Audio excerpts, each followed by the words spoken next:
Всеки ден децата ни използват интернет за игри, учене и забавление. Но колкото по-рано започнат, толкова по-уязвими са на рискове.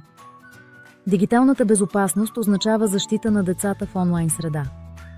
Това включва да не споделят лични данни, да имат ограничено време пред екрана и достъп само до съдържание, подходящо за възрастта им. Защо е важно? Защото интернет може да е източник на знания, но и на опасности, от неподходящо съдържание, през скрити реклами до хора с лоши намерения. Когато децата не знаят правилата, рискуват да споделят твърде много или да попаднат в нежелани ситуации. Родителите играят ключова роля. С няколко прости стъпки можем да ги предпазим. Говорете за рисковете, настройте профилите им да бъдат защитени и винаги следете с какво се занимават онлайн. Дигиталната безопасност не означава забрани, а баланс. Да дадем на децата свободата да учат и играят, но в рамки, които ги пазят.